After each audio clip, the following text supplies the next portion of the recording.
kanan. Talon-talon ang hilaw. Buhay pag nga ulan.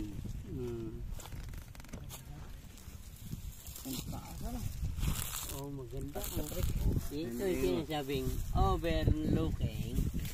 Pag nahawal yan, ang ganda niya. Ganda tapos ito.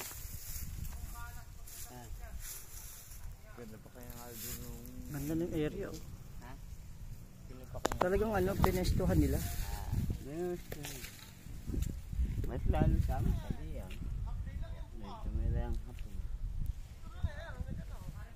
Liyang din to liyang.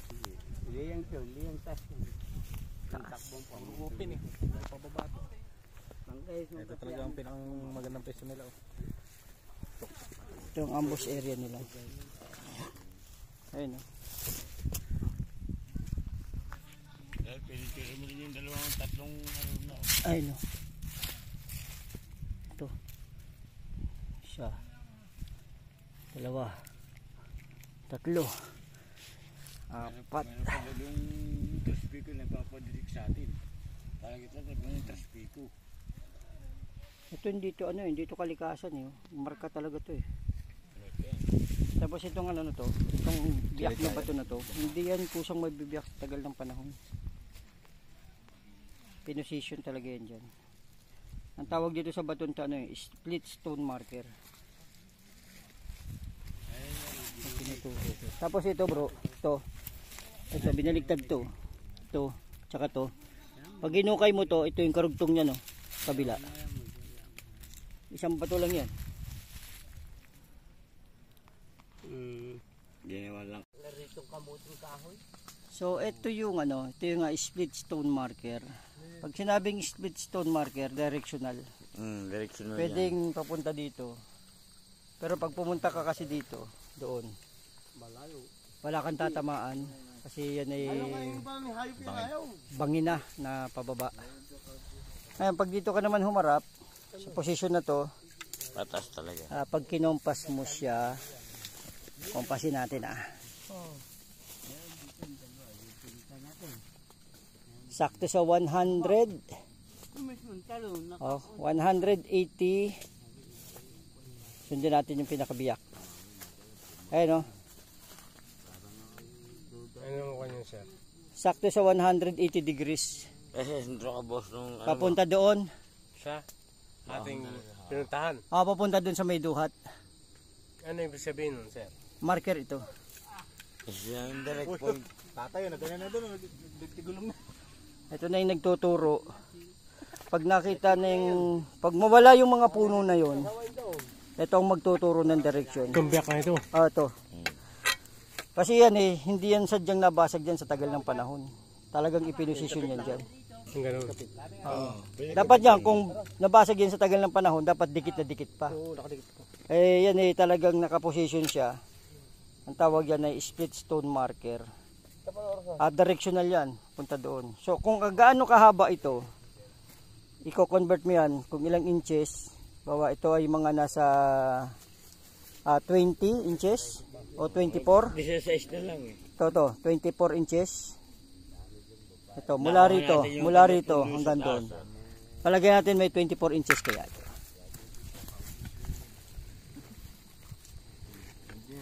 Isa, 20. dalawa, tatlo. So 30.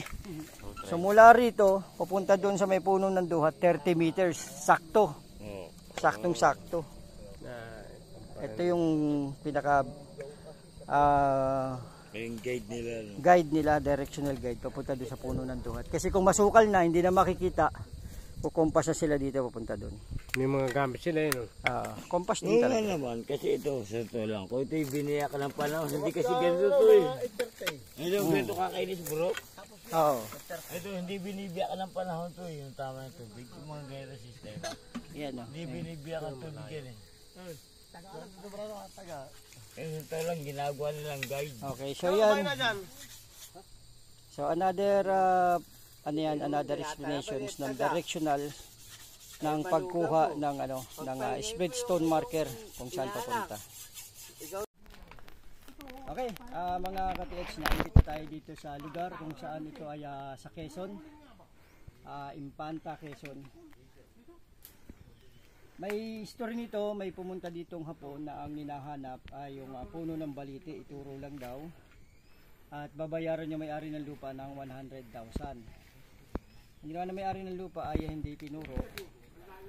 At sila ay nag-operate, hinahanap yung puno ng duhat na century tree. Ngayon hindi nila tinuro, inoperate nila. Ito, hinukay nila ito, itong puno, ayan pa yung mga ugat ng puno. Yan, hinukay nila yan, lumalim sila ng 100 feet dyan. Wala silang nakuha. So kaya ang ginawa nila ay tumawag sila sa akin at nagpatulong sa pagre-remap. So ngayon sa compass natin, itong puno ang posisyon ay nasa posisyon ng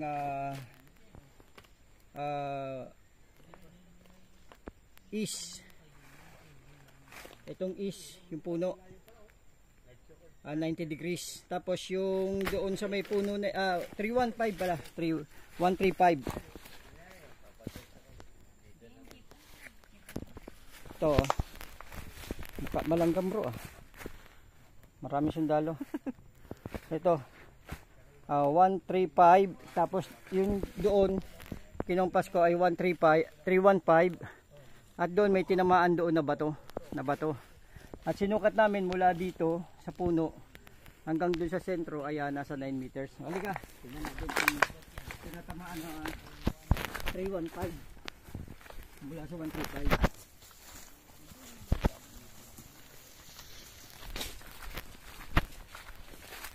Kunin yung mukha ni boss. Sige. Kain na lang. Ito yung tinamaan ng ng 315 mula doon sa 135 na puno. At meron siya ditong katugon mula dito sa 315. Meron siyang katugon dito na 30 degrees. Yung bato na yon na isa, 30 degrees. Yung inuupuan. Ito, hindi ito. Yung. Hindi ito kayang galawin eh. Ito yung 30 degrees. At mula dito, pupunta naman doon sa deposit na ating hinahanap ay meron siyang meron siyang degrees na 160 degrees. Alam mo ano? Alanggam. Malanggam nga lang, maraming sundalo. Dito talaga. Hindi sundalo, PE yan eh. Mga ngagat kasi. Okay. Yabi makabawi nila kahit sa kagat. Yan na nagbigay ng speaker. Ito yung speaker. So mula dito, susukatin natin mula rito kung ilang hakbang kasi wala tayong metro. Ito ay mula rito sa sentro ng bato. Gitna. 1, 2, 3, 4, 5, Anim. 6. Sentro yan. Tapos papunta naman dito sa deposit, papunta doon sa ating target Sentro. na 90 degrees, papunta doon mula rito sa 315. 1, 2, 3, 4, 5, 6. So anim na hakbang din. Mula naman dito papunta doon sa marker. Tingnan natin ilang hakbang. Anim yan. 2, 3, 4, 5, 6. So hanggang dito tayo nagsimula kanina. So ngayon ang gagawin na lang natin ay double check. Medyo maraming Talaga. kulisap. Mga MP yan eh kasi. Hapon pala. Mga hapon yan. Hapon Ayaw yan. bigay. Mga ngagat kasi yan. So double check na natin itong Timing tayo. long range natin. Timing. Sentro ang gitna. So yan. Makikuha niyo siya tamaan bro. Yan, yung may itak. So yan siya. So dito naman ako sa may batong ito. Isa. Pwede din ang galita. So ito yung mga hangganan. Pa din yan. Hangganan. Ito yung mga hangganan, yung mga bato na yan. Bag tinanggal yung itak. Ayun pa din. Ngayon, titingnan natin kung madidetect. Tingnan mo nga. Tagalin mo yung... Tanggalin daw yung itak. Baka daw nadidetect. Hindi kasi may ganyan pare. Ang dami ko scanner. Hanggang subay pare ako magmimina kasi. Okay. So, kahit din ako. So tinanggal na yung itak. Yun. Okay. Ito sa Sentro posisyon. na. Payag na ako. Yan. Payag na ako pare. Umiikot na pare. Pare, payag na ako. Aray, pahig na ako. Sentro Tara, na eh. ikot na.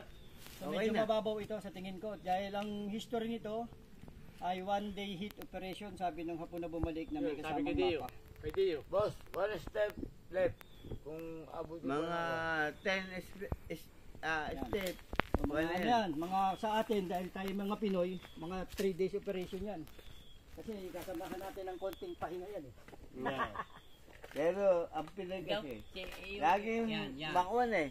Ayan, para hindi naman bias. Snake, kuha na para makuha na. Kaya naman siya. Para hindi maharap. bias, Hindi na bias. lagyan natin ng electronics. Balaan natin siya ng gold. May gold na. Yan. Okay. Wala rin ulit rito.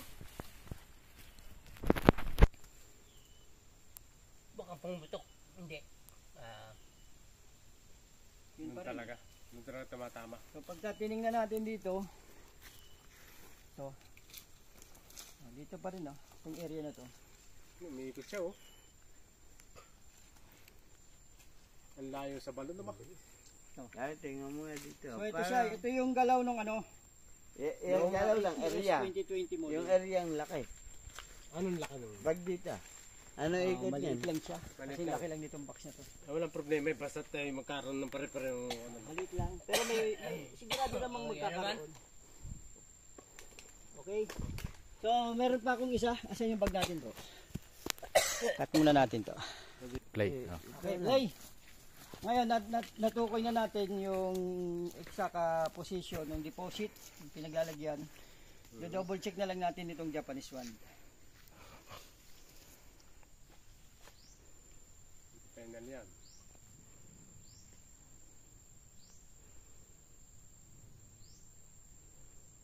Na, umiikot siya oh.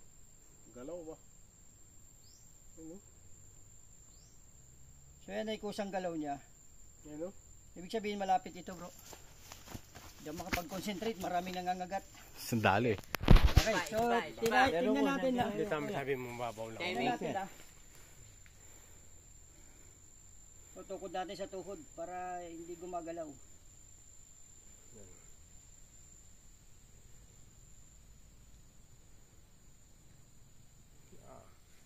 Okay, sentro nga. Intro. Nang gitna. Okay, Ay nawawala ng... marami ano, tayong gagamitin dyan para hindi tayo mabukya. Yun, tama. Salamat po. Meron Meron tayong ano dyan, meron pa tayong gagamitin dyan na isa. Pangmalakasan. Dalawa pa, dalawa. Meron pa tayo sa talon. Nasa bagbabas. Ay, pare. Meron pa tayo sa talon. Basta maganda. Push mo. So ito first time natin gagamitin dito sa lugar na to. Ito yung long range na electronics na bagong gawa ko. Bluetooth ano to? Bluetooth at connection wireless. So nagsasalita siya, hindi ka na maboboring dito. Direct to the Bluetooth. So ilalagay natin sa ano, sa gold. Ito, narinig mo dito. Hindi dito, galing dito sa cellphone, pupunta sa dito yung tunog. So, dito na ako muna magsisimula.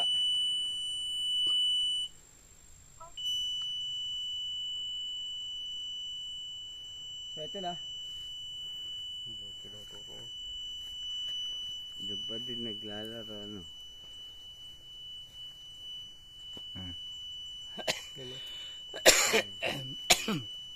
So ito siya.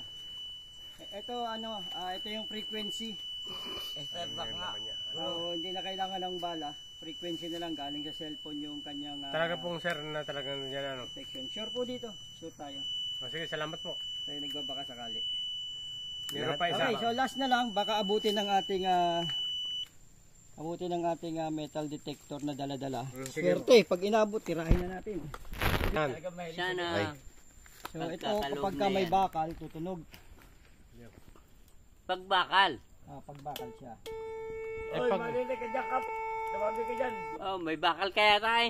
Baka kay may 30 Ito, may kinsi. kapitan, baka may bakal ka dyan. Hindi, may Baka bakal may to. 30 kinsi ka dyan. Nandun yung bakal eh. Kap, baka may 45 ka. Hindi, aki 46. Ah, mahaba. Final yan.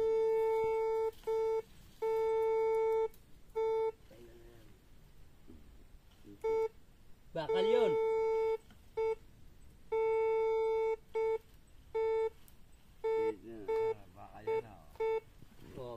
Bakal yun eh.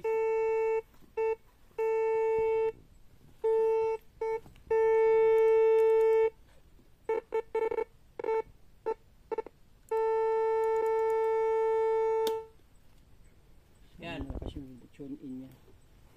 Ilan mo na ba? Mamaya natin, pakita natin yung ground balance. So ito, ground balance muna natin ah. Pag sa metal, tutunog siya.